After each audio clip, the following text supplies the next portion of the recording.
नमस्कार प्रिय दर्शकों, आप सभी का हमारे YouTube चैनल पर हार्दिक स्वागत है।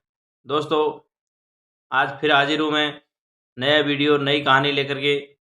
दोस्तों, आज की कहानी कुछ ऐसी है कि जो भी लोग अपने मेहनत करते करते परेशान हो गए हो, थक गए हो और अपने निराश होकर के बैठ गए हो, तो दोस्तों ऐसे लोग इस कहानी को ज़रूर देखें।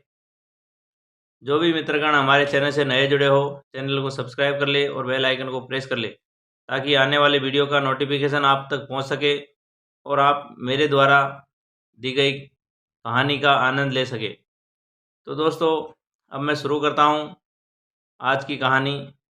प्रिय दर्शकों, प्राचीन समय की बात है कि एक बार भगवान बुद्ध जंगल में जाते हैं और तपस्या करते हैं, क्योंकि उनका एक ही उद्देश्य था कि मैं तपस्या करते करते इस प्रकार की सिद्धि प्राप्त करूं, भगवान का ऐसा आशीर्वाद प्राप्त हो कि मैं दिए गए भगवान के आशीर्वाद से लोक कल्याण के कार्य कर सकूं।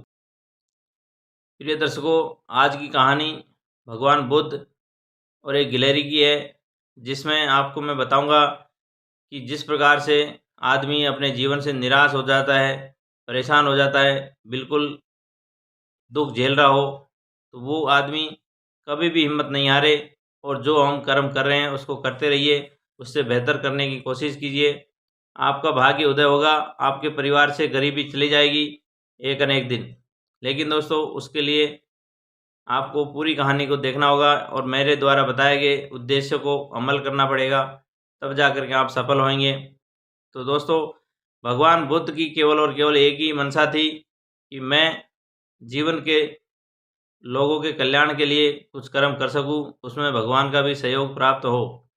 इसके लिए जंगल में जाते हैं और निराहार तपस्या करते हैं। कई कई दिनों तक बिना पानी पिए, कई कई दिनों तक बिना खाना खाए तपस्या में लीन रहते हैं और भगवान बुद्ध को लगभग सालों साल गुजर जाते हैं, लेकिन उनको कोई भगवान की सिद्धि साधना नहीं प्राप्त होती है और भगवान से कोई प्राप्ति नहीं होती है फल की, तो वो परेशान हो जाते हैं। प्रिय दर्शकों, भगवान की कोई फल नहीं प्राप्त होती, तो वो धीरे धीरे आशा टूटने लगी और भगवान बुद्ध परेशान हो गए। उन्होंने कई सालों तक घनघोर तप किया, लेकिन सब निराधार चला गया। इसके बाद भगवान बुद्ध मायूस होने लगे, निराश होने लगे और सोचा कि मैंने कम से कम काफ़ी साल 8-10 साल जंगल में कठोर तप किया, लेकिन मेरा भगवान ने साथ नहीं दिया। अब मुझे क्या करना चाहिए। दोस्तों, वो भगवान बुद्ध परेशान होकर के वापस लौटने का निर्णय कर लेते हैं और सोचते हैं कि अब मुझे भगवान की सिद्धि साधना नहीं मिलेगी और मुझे वापस घर चलना चाहिए। ऐसा निर्णय लेकर के भगवान बुद्ध धीरे धीरे घर के लिए रवाना हो जाते हैं। दोस्तों, रास्ते में चलते चलते भगवान बुद्ध को प्यास लगती है और पानी के लिए उन्होंने इधर उधर तलाश किया, तो दोस्तों उनको एक झील मिल जाती है पानी की। वहाँ जाकर के उन्होंने पानी पीने का कोशिश किया। जैसे ही वो पानी पीने के लिए झुके, तो भगवान बुद्ध देखते हैं कि एक गिलहरी जो बार बार पानी में अपनी पूँछ को डुबाती है और पानी से दूर जाकर के रेत में उसको झड़काट देती है और कुछ देर बाद फिर से आती है, अपनी पूँछ को डुबाती है।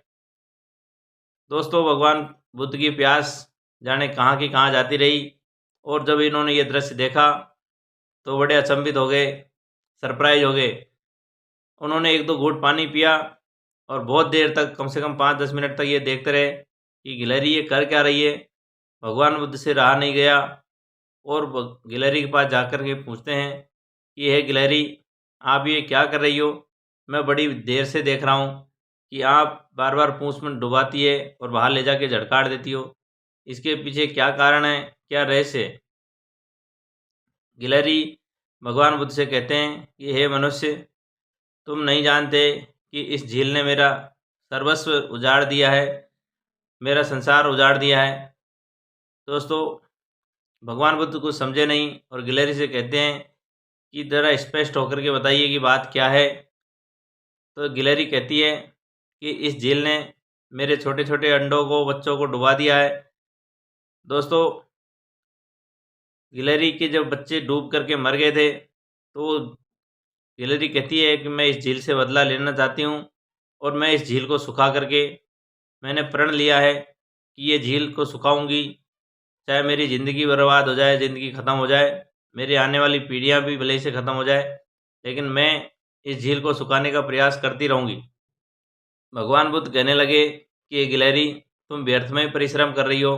तुम्हारी पूँछ में कितना पानी आता होगा, मुश्किल से कतरा कतरा बूंद बूंद करके छटाक छटाक पानी आता है और आप इतने से पानी से इतनी बड़ी झील को सुखाने की कोशिश कर रहे हैं।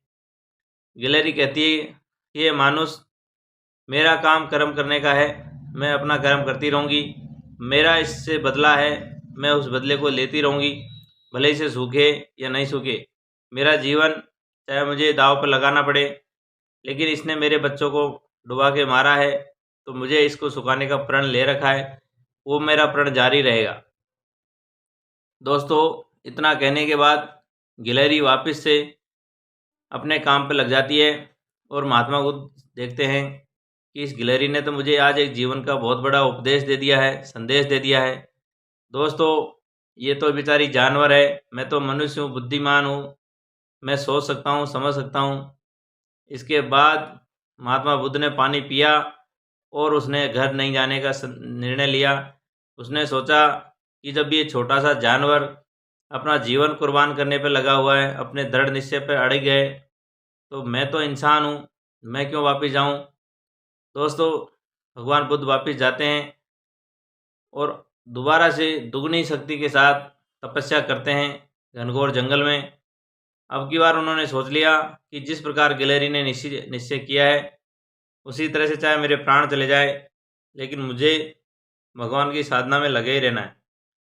प्रिय दर्शकों, इसके बाद भगवान बुद्ध को कुछ समय, सालों साल निकल जाते हैं। इसके बाद उनको सिद्धि साधना मिल जाती है, भगवान के द्वारा आशीर्वाद मिल जाता है और उनकी वाणी सच होने लगती है। जो उनको पूर्वानुमान होता था वो बिल्कुल उनका सटीक निकलता था। अब कहते हैं कि इसके बाद से जो बुद्ध थे, अब बुद्ध भगवान हो गए और उन्होंने बौद्ध धर्म का प्रचार पूर्वोत्तर भारत में और अलग से जो देश है चाइना, नेपाल, उधर कई सारे देशों में बौद्ध धर्म का प्रचार किया। जीवन की शिक्षा दीक्षा, जो किस प्रकार से आदमी को आलसी नहीं होना चाहिए, किस प्रकार से धर्म कर्म करते रहना चाहिए, इन सब का भगवान बुद्ध ने बहुत सारा प्रचार किया और बहुत सारे जीवन संदेश हमारे सबके लिए दिए हैं।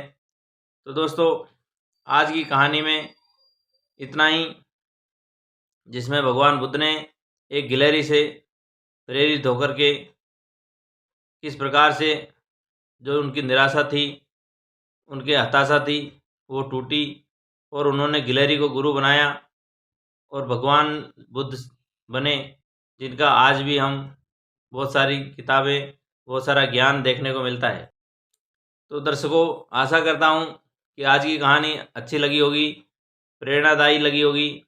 तो आप सभी भी इस कहानी से ढेरों सारी प्रेरणा ले सकते हैं और हमारे चैनल को सब्सक्राइब करके बेल आइकन को प्रेस करके रखें, ताकि आने वाले वीडियो का आप सभी तक नोटिफिकेशन पहुँच सके। सभी को हरिओम, धन्यवाद।